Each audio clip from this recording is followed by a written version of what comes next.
The biggest mistake you can make on a Disney cruise, trying to save money. You're so focused on avoiding upcharges that you completely miss the prepaid Broadway-style entertainment, theatrical dining, and youth spaces already baked into your fare. Today we're talking about how you are wasting cash on the high seas. Let's dive in. First up, forfeiting your rotational dining because you have a toddler who's having a meltdown. I have 3 kids, I get it, I've been there.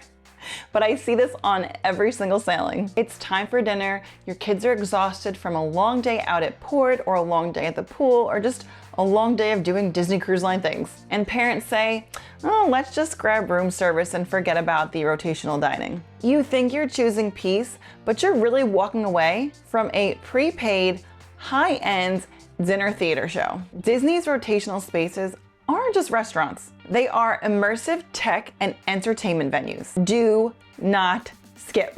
Walk in, go right up to your amazing servers, and just let them know the situation. They will fast track your kids' meals, they will color with them, they will do little tricks to make them happy. We were on the Disney Magic and our assistant server was absolutely fantastic every night. She did some kind of little trick with the kids that they absolutely loved. Really, the service on Disney Cruise Line is unmatched. It is fantastic, and your wait staff is no different. If they know that you have a toddler who's in the middle of a meltdown and they just need to eat, they will take care of you. You just need to politely ask. And don't worry, your servers will take care of you too. They will hand you your drink order, whether it's a Coke or an adult beverage, so you can actually eat and enjoy the premium steak you paid for. Mistake number 2, treating the kids club like optional babysitting. If your kids only spend an hour or 2 there the entire week because you didn't opt to go to the open house on day 1, you have wasted a massive portion of your cruise fare. These aren't standard playrooms with a few crayons. This is some of the most expensive square footage on the entire ship,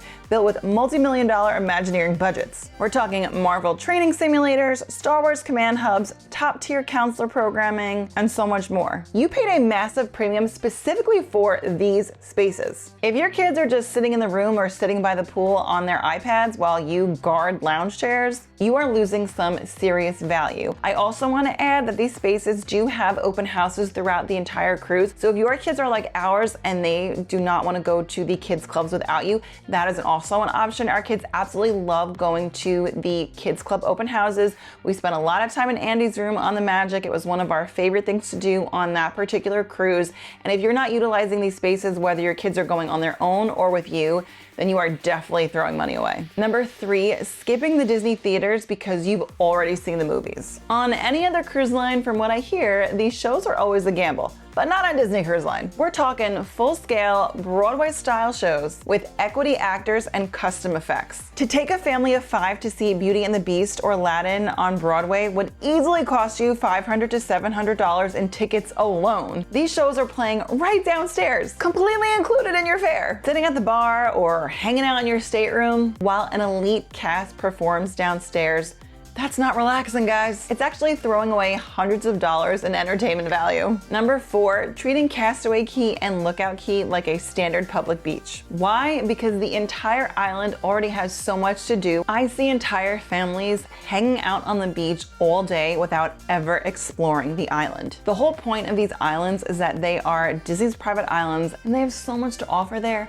Besides sitting on the beach, I'm not saying don't sit on the beach. What I'm saying is you should explore the islands in its entirety. So there are so many things you can do. They have the Kids Club open houses, they have Scuttle's Cove, and they have Sebastian's Cove on Castaway Cay and Lookout Cay. These spaces are amazing. The open houses typically happen at 9 a.m. and usually around 3 p.m. Double check the Navigator app, but these places are so much fun if you have kids. And even if you don't have kids, I still think it's worth checking out Sebastian's Cove on Lookout Cay. That place is really cool and the splash pad is just unmatched. My kids also do enjoy Scuttle's Cove, so definitely check out those spaces. There's also so many unique character meet and greets. Now you're gonna meet your classic characters, but they have their Castaway Cay outfits and their Lookout Cay outfits, and the only place you can see them in those outfits are on the islands. So that's a really unique experience. Plus they have the dance party on Castaway. They have the show on Lookout that you can see. That's really cool. So you want to check out all the different places and spaces they have. There's Into Shade on Castaway and the Play Pavilion on Lookout. Into Shade is so much fun. We always hit up Into Shade. It is in the shade.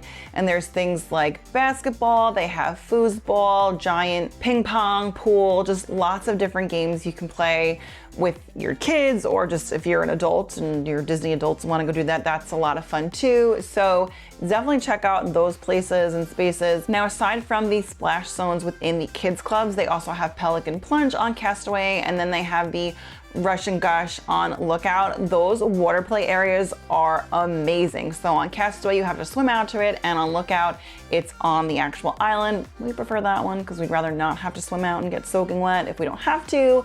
But those places are a lot of fun and just like a great way to get a break from the beach. Now listen, if you're a beach person, do your thing, but I think that you are seriously wasting your money if you don't at least check out the islands and explore. Castaway also has the 5K, which is on the honor system, but you can get a medal for that if you complete it. You can also rent bikes. There's just so much to do on these islands besides laying on the beach. And if you don't at least take a little bit of time to explore, you're kind of throwing money away. And number 5 is paying to see movies on land that you could have seen for free at sea. The theaters on board offer first run movies. They offer movies that are still in theaters, movies that have not hit Disney Plus yet, and it is such a waste to not go and check them out. On our last cruise on the Destiny, we got to see Hopper's opening weekend, and now if we had been at home, we would have paid to go and see it. We're a family of 5. It would have been at least $80 for the 5 of us to go and see that.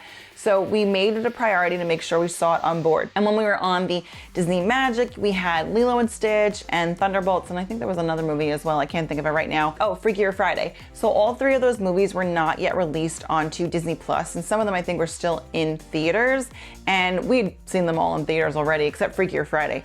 So we made sure to go and check out all of those movies. Thunderbolts is one of my favorite Marvel movies ever. Drop me a note in the comments down below what your favorite Marvel movie is, but Thunderbolts is definitely in my top 3. So don't miss out on seeing those first run movies, the movies that are still out in theaters or not yet on Disney Plus, because you could be saving a ton of money by seeing them on board versus paying to see them in theaters. So don't waste your money in theaters.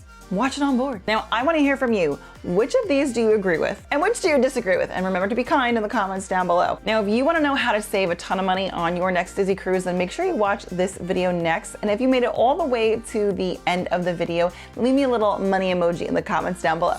What is that? It's a, oh, here, look at that. Look at this stick she found. That's a very nice stick. You like it? It's a fun stick. What is this? High stick. It's a stick. Its name is, oh, stick? Stick. He likes sticks. I do like He likes flowing sticks too.